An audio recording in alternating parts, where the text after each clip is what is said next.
¿Qué tal? ¿Cómo están? Vamos con nuestra tercera sesión de nuestro curso de Teoría del Conocimiento y Filosofía de la Educación para el doctorado de la Universidad de la Singularidad y las Ciencias de la Complejidad. En esta tercera sesión vamos a revisar las concepciones filosóficas y no filosóficas sobre la educación a partir de la época moderna. Si ustedes recuerdan, en la sesión 2 habíamos visto la filosofía de la educación desde los filósofos antiguos, los griegos y la Edad Media. Hay un cambio después de Tomás de Aquino, viene la etapa del Renacimiento, y posteriormente viene la Ilustración y después viene la Revolución Francesa. Aquí tenemos, bueno, una imagen de todo lo que va a ser la modernidad a partir del siglo XV, XVI, hasta nuestra actualidad, que se conoce como época contemporánea. Pero si algo tiene en común el Renacimiento, la Ilustración, bueno, entre el Renacimiento y la Ilustración está el siglo XVII, que es un siglo bisagra, el siglo XVIII, que es la Ilustración, siglo XIX, que estará muy marcado por el positivismo, el siglo XX. eh, Todos estos tienen en común la bandera de que la ciencia y la técnica van a traer el progreso a los seres humanos. El ser humano vuelve a ser el centro de atención, de reflexión. En la Edad Media vivimos una época teocéntrica en donde el centro de todo era Dios.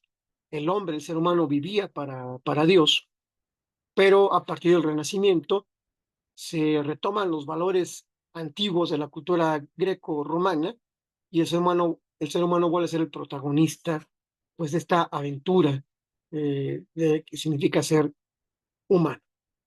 Hay una crítica fuerte a la escolástica, que se acuerdan era todo este pensamiento de los padres de la Iglesia, de Agustín de Hipona, terminando hasta Tomás de Aquino, a todo este pensamiento que era exclusivamente filosófico teológico, y van a surgir pues nuevas propuestas en torno a la educación. La imagen que vemos aquí es precisamente la de René Descartes, que con él inicia precisamente la modernidad. Su gran libro es el método, el discurso del método, donde pone a la razón como la protagonista de este método. Hay que dudar de todo, nos dice René Descartes. Entonces, en este sentido, la educación va a tener eh, este tipo de elementos racionales, metódicos, va a haber un método para educar. Entonces, es gracias a Descartes que va a haber una crítica y un cambio, nuevas propuestas a cómo puede ser la educación. Entonces, en este sentido, tendríamos que hablar de Juan Amos Comenio y una obra que es muy conocida de él, que se llama La Didáctica Magna. ¿Qué podemos decir de Comenio, así brevemente? Eh, bueno, más o menos él vive de 1592 a 1670, fue teólogo, filósofo, pedagogo, nacido en la actual República Checa, un hombre muy cosmopolita, universal. Ahí les recomiendo que ustedes le den una googleada para que pues, puedan ver su biografía, que no vamos a hablar de ella, sino directamente vamos a ver cuál es su legado a la educación de Comenio. Él fue el primero en hablar pues, de la primera escuela o escuela materna. O sea, lo primero que educa es la mamá, por decirlo de alguna manera. No la consideraba una institución fuera de la familia, pero sí la primera en transmitir pues una serie de valores al niño. La familia pues educará también, ¿no? Y va a aportar otras enseñanzas, pero según Comenio, será la madre la primera en hacerlo. Esto lo dice, bueno, fíjense en qué época, cuando hoy por hoy las teorías psicoanalíticas y del apego del siglo XX y XXI, pues hablan de que esta relación es fundamental para el desarrollo de las personas. La relación de apego, la relación con la mamá. Regresando a Comenio, para él, pues la educación debía tener como meta, pues un ideal que le llamaba pansófico, es decir, enseñar todo a todos. Pan significa todo. Sofos o sófico tiene que ver con la sabiduría. Ujú. Entonces, eh, todo el mundo tenemos la posibilidad de aprender. La educabilidad está en nuestra naturaleza. Eh, digamos que para Comenio todo ser humano puede ser educable.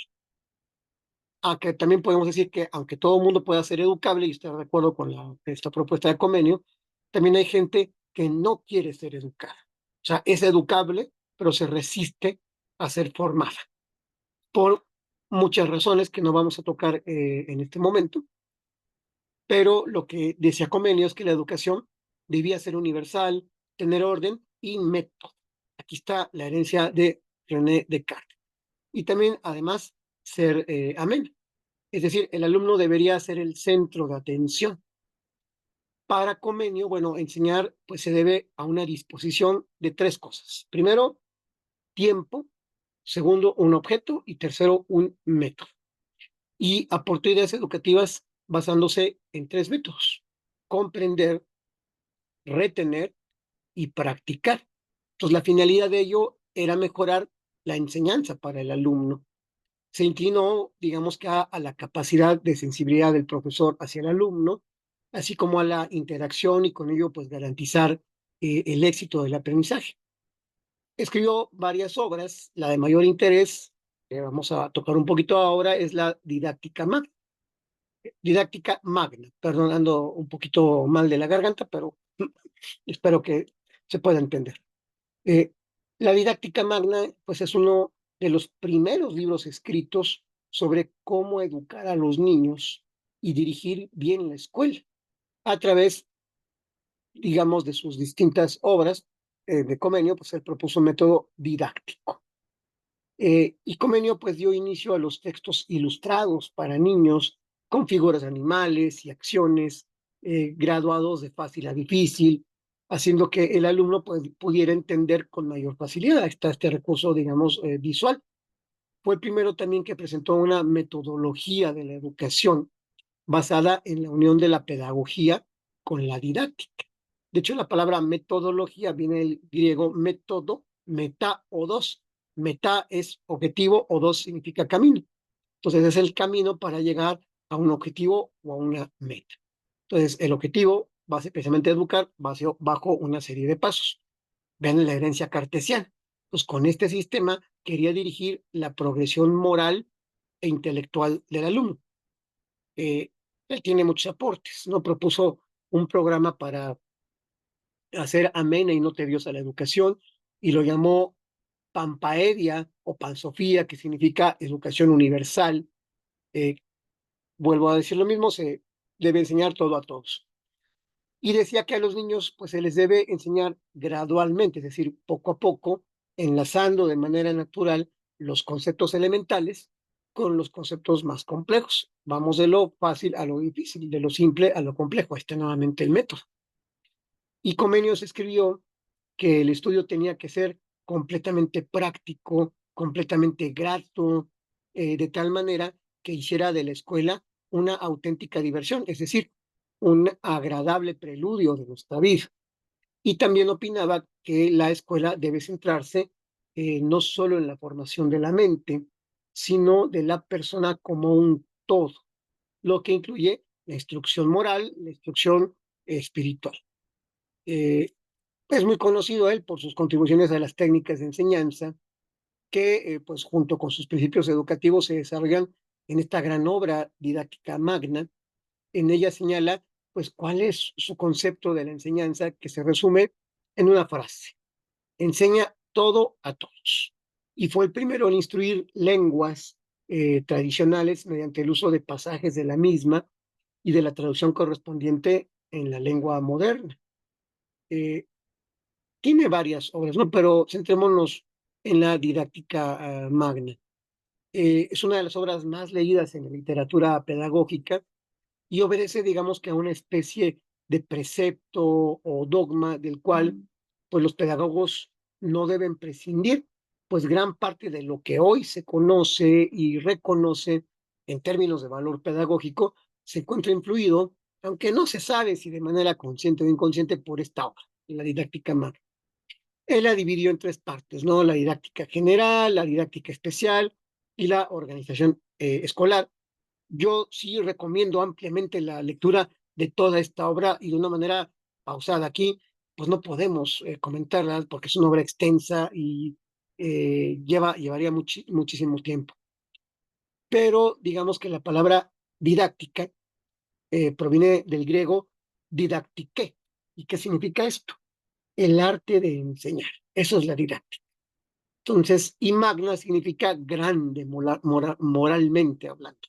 Entonces, esta obra es como el arte de enseñar de una manera moral grande.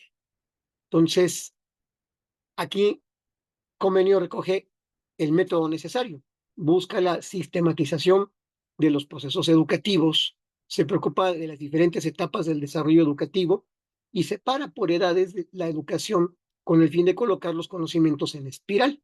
Imagínense una espiral que va subiendo.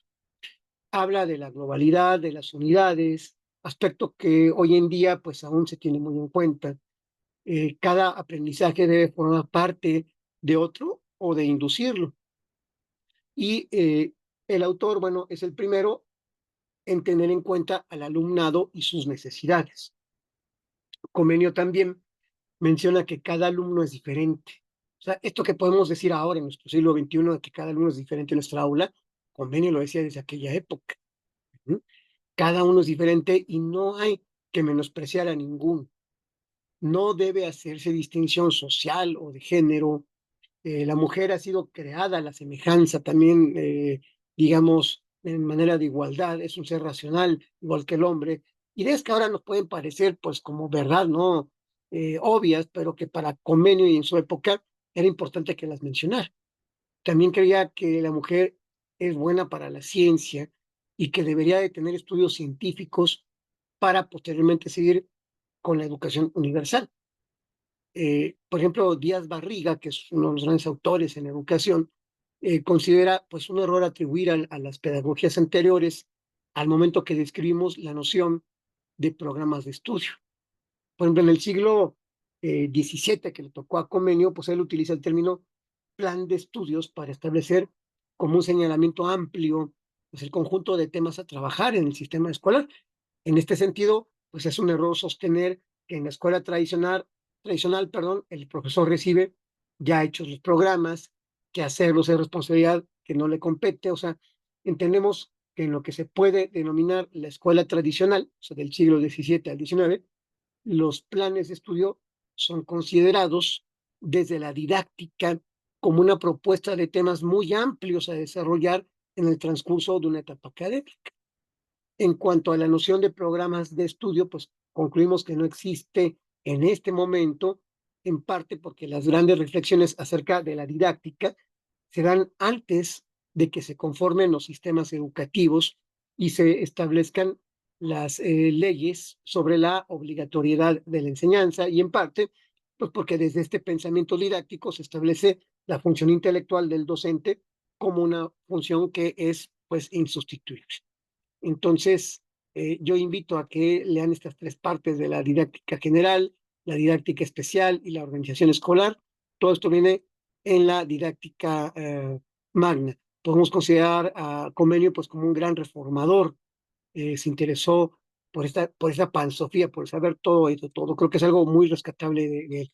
Yo les invito a que le den una revisada a Comenio, lean la didáctica magna y se den también una vuelta por todo lo que escribió, porque bueno, fue un autor, un filósofo y pedagogo sumamente prolífico.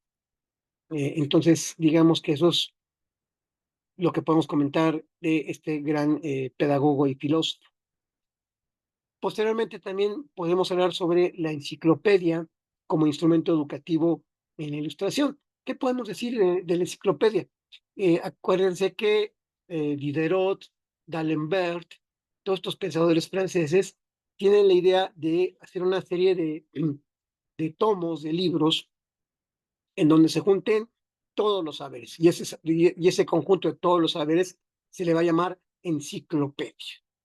Eh, de hecho, corresponde a la época que se conoce como el siglo de las luces, la ilustración, ser un hombre ilustrado, eso también lo decía mucho Kant, es ser un hombre que sepa de todo, que esté iluminado. pero no iluminado por una cuestión religiosa, sino iluminado por la luz de la razón y del conocimiento. En aquella época fue un poco ambicioso, pensaban que en la Ilustración iban a hacer una obra, una enciclopedia, en donde se iba a saber todo de todo y ya no se iba a saber más. Ahí quizás pecaron un poco de soberbios, pero lo que sí podemos decir es que es un gran instrumento educativo. Ujú.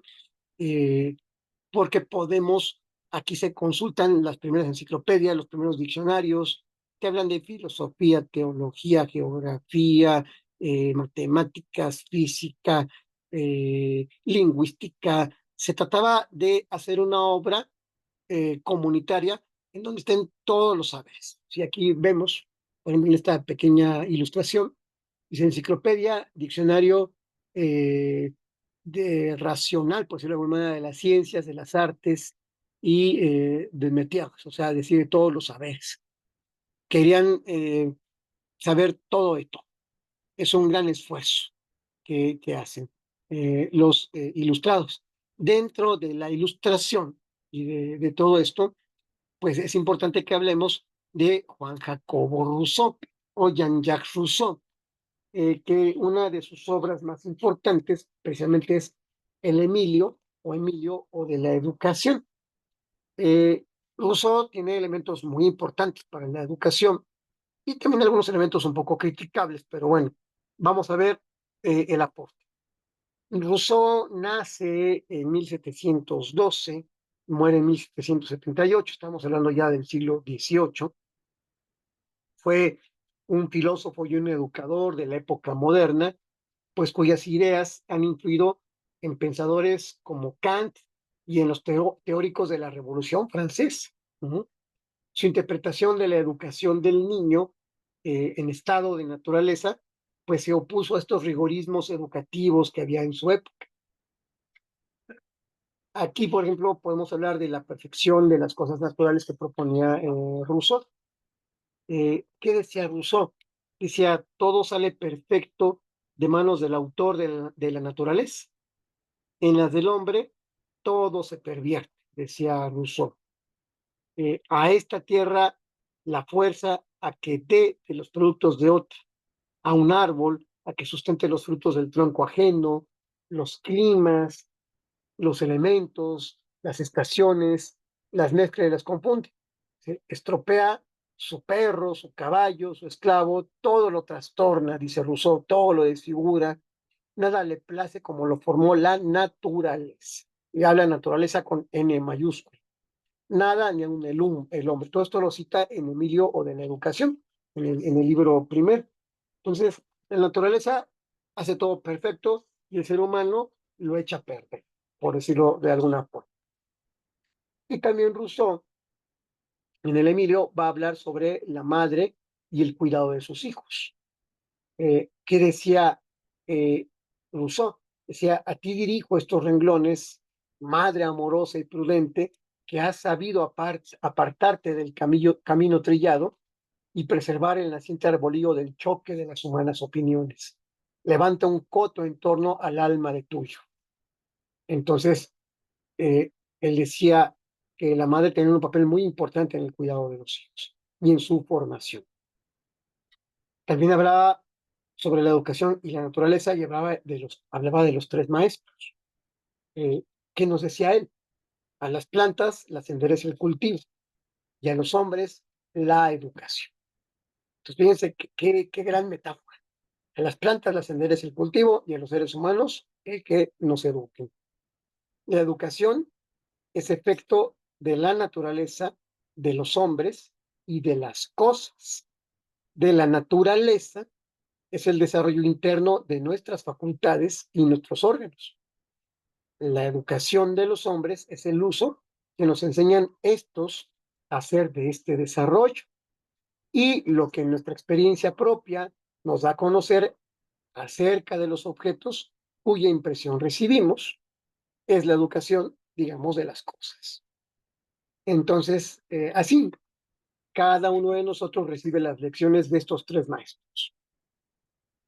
Dijimos los tres maestros, y nunca saldrá bien educado ni se hallará en armonía consigo mismo el discípulo que tome de ellos pues lecciones contradictorias. Solo ha dado en el blanco y vivirá una vida consiguiente. Aquel que vea conspirar todas a un mismo fin, solo este merece el título de bien educado. Entonces, esta es la cuestión. Ser bien educados por naturaleza, por los demás hombres y por las cosas. Esos son los tres maestros. Es un trípode, por decirlo de alguna manera. Y también Rousseau va a hablar del niño esclavo y del tirano. Eh, el niño grita, así que nace, dice él, y su primera infancia se va toda en llantos. Para acallarle, pues unas veces le arrullan y le halagan, otras le imponen silencio con amenazas y golpes, o hacemos lo que él quiere, o exigimos lo que de él queremos, o nos sujetamos a sus antojos, o le sujetamos a los nuestros, no hay medio, o ha de dictar leyes o ha de obedecer. O sea, a un niño lo formamos y lo educamos y le enseñamos a obedecer, o se nos sube a las barbas, es lo que está diciendo Rousseau en el Emilio. Entonces, de esta suerte, pues son sus primeras ideas, las del imperio y de la servidumbre. Antes de saber hablar, dice Rousseau, ya manda, los niños mandan. Por ejemplo, Freud también hablaba cuando hablaba del bebé decía His Majesty the Baby, es decir, su majestad del bebé. Hay bebés que son verdaderamente, y niños son unos bebés tiranos, pero hay niños que pueden ser formados, educados. Uh-huh. eh, Tan temprano, dice Rousseau, tan temprano infunden en ese pecho novicio las pasiones que luego se imputan a la naturaleza y después de haberse afanado en hacerse malo, se quejan de que lo sea. Entonces, si a un niño no se le forma, no se le disciplina, se va a volver malo, entre comillas, es decir, mal educado, mal formado, porque pues se va a volver caprichoso. Uh-huh. Entonces, la naturaleza, con mayúscula, efectivamente es una maestra. Observemos la naturaleza, nos invita Rousseau, y sigamos la senda que nos señala. La naturaleza ejercita sin cesar a los niños, endurece su temperamento con todo género de pruebas y les enseña muy luego que es pena y dolor, lo que dice él. Eh, Repito, dice Rousseau, que empieza la educación desde que el hombre nace, antes de hablar y antes de oír, ya se instruye, precede la experiencia a las lecciones y cuando conoce a su nodriza, ya tiene mucho adquirido, es decir, la propia naturaleza va a empezar este proceso de educación, según Rousseau. Hay que amar la infancia, nos dice Rousseau. Hombres, sed humanos, que es vuestra obligación primera, nos dice este autor. Sedlo con todos los estados, con todas las edades, con todo cuanto es propio del hombre. ¿Qué saber tendréis fuera de la humanidad? Amad la infancia, favoreced sus juegos, sus deleites, su amable instinto. Esto también es una cita del Emilio o de la educación. Y también, pues podríamos hablar sobre la influencia de lo social. ¿Qué dice Rousseau? La flaqueza del hombre es la que le hace sociable. Nuestras comunes miserias son las que excitan nuestros corazones a la humanidad. Nada le deberíamos si no fuéramos hombres. Entonces, bueno, estos son algunos elementos que Rousseau nos va a plantear en la educación. Yo les invito a que lean este libro, es sumamente interesante. Esta charla, pues, es nada más como un abrir de boca para, pues, estas lecturas que allí están esperándonos y para abrir nuestro panorama educativo. Y bueno, tendremos que hablar sobre el gran pensador de la Ilustración, Immanuel Kant. Uh-huh. Él tiene muchas cosas. Escribió la crítica de la razón pura, la crítica de la razón práctica. Es un gran pensador que nunca salió de Königsberg, su ciudad natal. Tenía una vida metódica, aburrida en el sentido de que no salió nunca de su ciudad. Pensemos, por ejemplo, que nacemos en Otitlán Izcalli o en Atizapán de Zaragoza o en Naucalpan y nunca salimos de nuestro municipio. Bueno, eso fue lo que pasó con Kant. Decían que era tan metódico que cuando hacía su caminata por la tarde, la gente ponía tiempo su reloj por pues esta gran disciplina que tenía Kant para hacer todas las cosas. Él nace en 1724, muere en 1804, entonces le toca vivir pues una buena parte del siglo XVIII, y pues Kant es el gran divulgador científico, un gran pedagogo también, un gran científico de la educación. Eh, Escribió muchas cosas, pero vamos a hablar sobre las lecciones de pedagogía de Kant. Hay un libro que se llama Sobre Pedagogía, que él las dictó durante una década aproximadamente. Eh, y bueno, los recogió uno de sus alumnos. Pero ¿qué nos dice Kant acerca de la educación? Habla de la necesidad de la educación. ¿Qué nos dice Kant? El hombre tiene necesidad de cuidados y de educación. La educación comprende dos cosas: disciplina e instrucción. Y únicamente por la educación el hombre puede llegar a ser hombre. Vamos a ponerlo ser humano. No es sino lo que la educación le hace ser. ¿Qué es un hombre? ¿Qué es una mujer? Lo que la educación le hace ser. Uh-huh. Si hay poquita educación, pues somos poco en ese sentido. Se ha de observar que el hombre no es educado más que por hombres que igualmente estén educados. Entonces, no podemos dar lo que no tenemos. Dos papás que tengan poca educación, poca formación, poca disciplina, pues tendrán pocos elementos para educar a su propio hijo. Eso es lo que nos está diciendo Kant sobre la educación. También nos va a hablar sobre la cultura y la disciplina. No hay nadie que haya sido descuidado en su juventud, nos dice Kant, que no comprenda cuando viejo en qué fue abandonado, bien sea en disciplina, bien en cultura, que así puede llamarse también la instrucción. Entonces, el que no esté ilustrado es necio, quien no es disciplinado es salvaje. Esto lo dice Kant. Eh, Podemos decir ahora en términos más modernos que quien no tiene mucha educación, pues va creciendo, pues ahí a la buena de Dios, como hierba silvestre. Uh-huh. Entonces, la falta de disciplina es un mal mayor que la falta de cultura, y esta puede adquirirse más tarde, mientras que la barbarie, pues no puede corregirse nunca. Es decir, como dice el dicho popular, árbol que crece torcido, jamás su tronco endereza. Entonces, esto son unas cuestiones que también nos dice Kant sobre la educación. Eh, y también para él va a ser el secreto de la perfección humana. Es probable que la educación vaya mejorándose constantemente y que cada generación pues dé un paso más hacia la perfección de la humanidad. Pues tras la educación pues está el gran secreto de la perfección humana.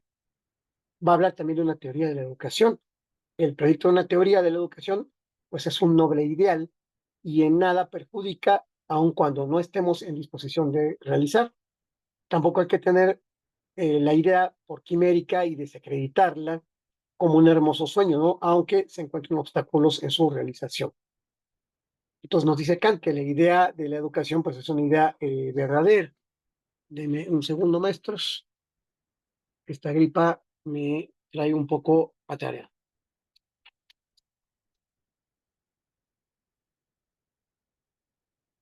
Disculpen, pero bueno, es que no quiero cortar la transmisión.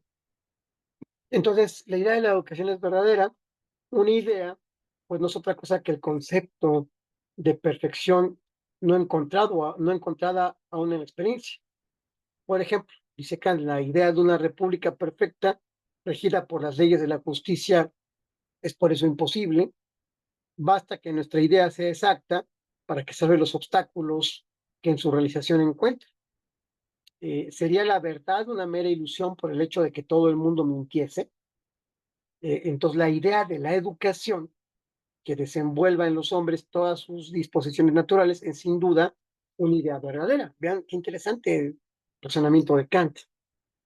Y también va a relacionar a la educación con la realización del bien. La educación es un arte cuya práctica pues ha de ser perfeccionada por muchas generaciones. Y cada generación, provista de los conocimientos de las anteriores, puede realizar conforme a un fin todas las disposiciones naturales del hombre y conducir así toda la especie humana a su destino. También va a hablar sobre descubrimientos difíciles. El hombre puede considerar como los dos descubrimientos más difíciles, por un lado, el arte del gobierno y el arte de la educación. Eh, este diálogo lo va a retomar Freud cuando va a hablar de tres tareas imposibles, que es gobernar, educar y psicoanalizar. Y imposibles no porque no se puedan hacer, sino porque son muy complejas. Uh-huh. Y va a decir que la pedagogía, bueno, pues es el arte de la educación. Eh, Dice Kant que el arte de la pedagogía o de la educación necesita ser razonado si ha de desarrollar la naturaleza humana para que pueda alcanzar su destino.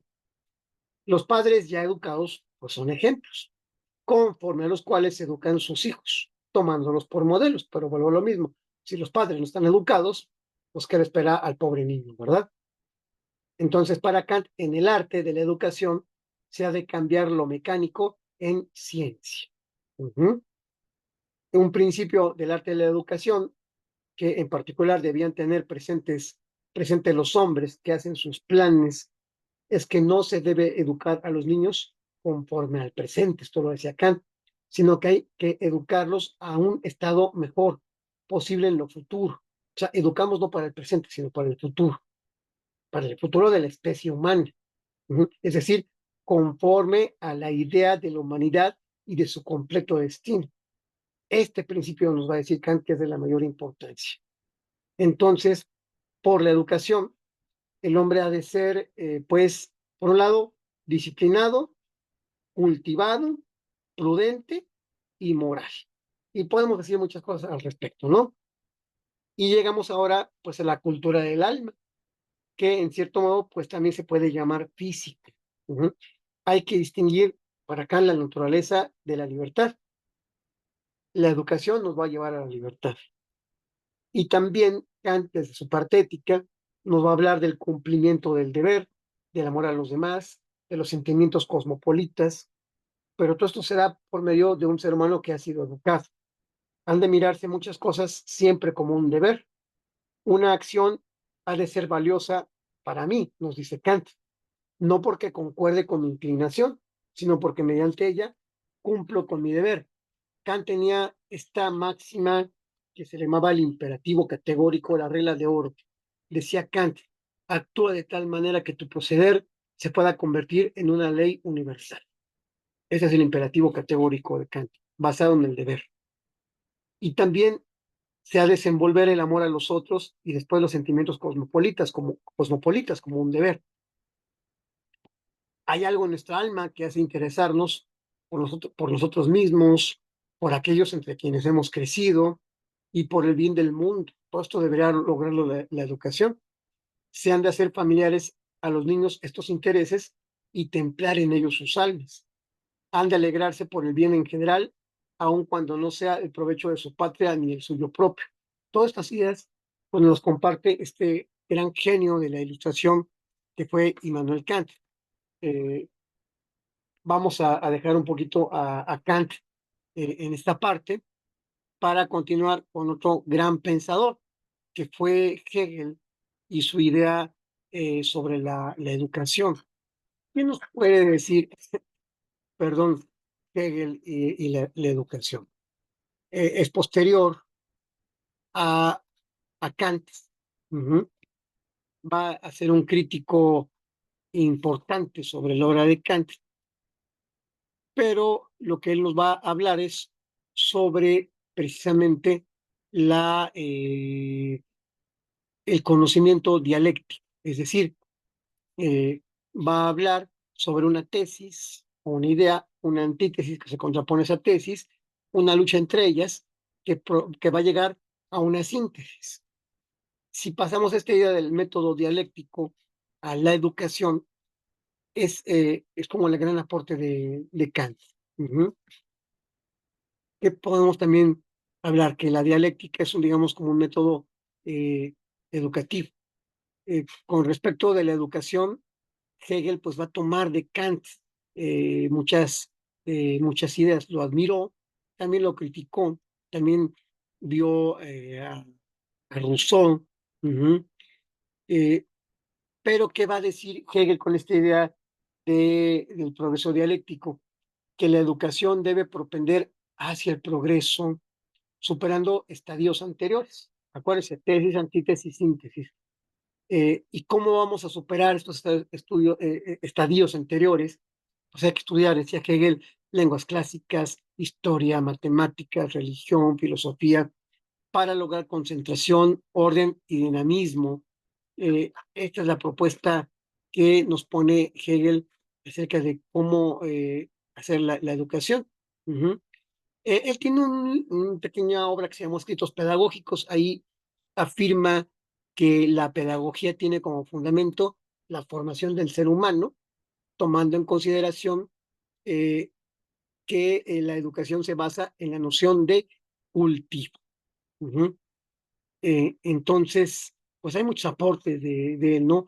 Para él no hay sociedad sin educación, pues ella es la expresión de la razón que intenta establecer la libertad y hacer de ella pues una práctica corriente. Todos estos elementos los va a poner Hegel en el tintero cuando estemos hablando de la educación. Y bueno, tendríamos que hablar también de Federico Froebel. Ujú. ¿Quién fue Federico Froebel y qué tiene que ver con la eh, educación? Ujú. Vamos a hablar algunas cuestiones sobre él. Eh, ¿Qué nos puede decir Froebel, no? Fue conocido en los países de habla hispana como Federico o Froebel o Froebel. También fue un pedagogo alemán, creador de la educación preescolar y del concepto del jardín de infancia o jardín de niños. También le llamaron de una manera interesante el pedagogo de Dios, digamos que por su influencia eh, religiosa. Él nació en Turingia allá por 1782, muere en 1852, ya a mediados del siglo XIX. eh, y bueno, nos saltaremos algunas partes de la biografía. Fue hijo de un padre, de un pastor de la iglesia luterana, pero vámonos a la parte, digamos, de sus ideas pedagógicas. Metodológicamente, sus ideas pedagógicas se basan pues, en varios principios, ¿no? Uno, fíjense, el estudiante debe ser tratado de acuerdo con su dignidad. Él decía su dignidad de hijo de Dios y dentro de un clima de entendimiento y de libertad. También él decía que el profesor está obligado a respetar al discípulo en toda su integridad. Vean cómo estas ideas hoy por hoy siguen siendo totalmente vigentes. El alumno hay que respetarlo en toda su integridad. El educador, esa es otra idea, debe manifestarse como un guía experimentado. Él decía un amigo fiel, con mano flexible pero firme, que guía al discípulo. Y no es solo un guía, sino también un sujeto activo de la educación. Da y recibe orientación, pero deja libertad, aun cuando va a proponer actividad. ¿Mm? Esta es otra idea pedagógica muy interesante de Froebel.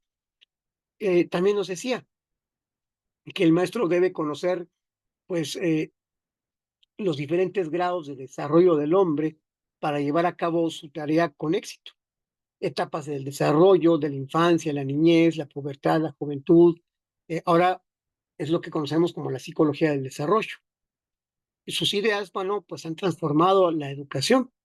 Él trabajó mucho con Pestalozzi y aunque influido por él, fue pues totalmente independiente y crítico, ¿no? En establecer pues sus propios principios educativos. Tuvo ideas, pues quizás un tanto radicales, ¿no? En sus pedagogías, por eso los pusieron de Prusia, ¿no? Pero hablaba de hacer acción, actividades, juegos, trabajos, tareas. Froebel fue, pues, el primer educador en hacer hincapié en el juguete y en la actividad lúdica para aprender el significado de la familia en las relaciones humanas. ¿Mm? Tiene un libro que yo les recomiendo que lean que se llama Educación del Hombre. Eh, Nos dice él, por ejemplo, que la educación es el proceso mediante el cual una persona desarrolla al ser humano, perdón, en todas sus fuerzas, en completo y armonioso funcionamiento en relación con la naturaleza y la sociedad. Es además un proceso similar a aquel por el cual la humanidad en su conjunto se elevó originalmente por encima del animal y continúa desarrollándose hasta su nivel actual. Se trata del individuo, pero también de la evolución universal. Entonces, la educación nos ayuda a evolucionar. Esto es lo que nos dice Froebel en este libro de la educación del hombre. Entonces, este concepto que une la parte con el todo, pues fue una de las ideas más desarrolladas por Froebel. Cada objeto es una parte de algo más general y es también una unidad cuando se considera en relación consigo mismo.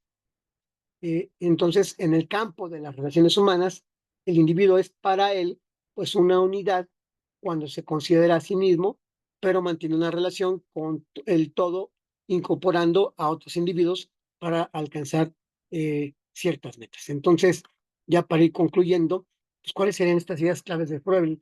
Digamos que primero la educación debe basarse en la evolución natural de las actividades del niño. Una segunda idea clave, que el objetivo de la enseñanza es siempre extraer más de un hombre, no poner más y más en él. Una tercera idea, que el niño no debe ser iniciado en cualquier materia nueva hasta que esté maduro para ello, hasta que esté preparado. Fíjense qué interesante. Una cuarta idea clave es que pues el verdadero desarrollo proviene de las actividades espontáneas. Quinta idea, pues que en la educación inicial del niño, el juguete, el juego, lo lúdico es el proceso esencial. Una sexta idea, cuando habla de los planes de estudios, que deben basarse en las actividades e intereses de cada etapa de vida del niño o cada etapa del desarrollo. Y la última gran idea clave, que sería que la gran tarea de la educación es ayudar al hombre a conocerse a sí mismo y a vivir en paz con la naturaleza. Eso es, digamos, lo que él llamó una educación integral. Su concepción del ser humano, pues, era profundamente también, digámoslo así, religiosa. Eh, yo les invito a que lean estas obras de Hegel, de Kant, de Froebel, para que pues nos demos una idea mucho más amplia de estas concepciones filosóficas ya que tienen que ver con la modernidad. Decía Immanuel Kant, sapere aude, es decir, atrévete a saber. Atrevámonos a saber, profesores, leamos, atrevámonos a leer estas obras que estamos ahorita nosotros comentando. Bueno, pues muchísimas gracias por su atención. Nos falta una sesión más y nos vemos para la siguiente. Que tengan, pues, excelente día, semana, en el día que estén ustedes. Hasta luego.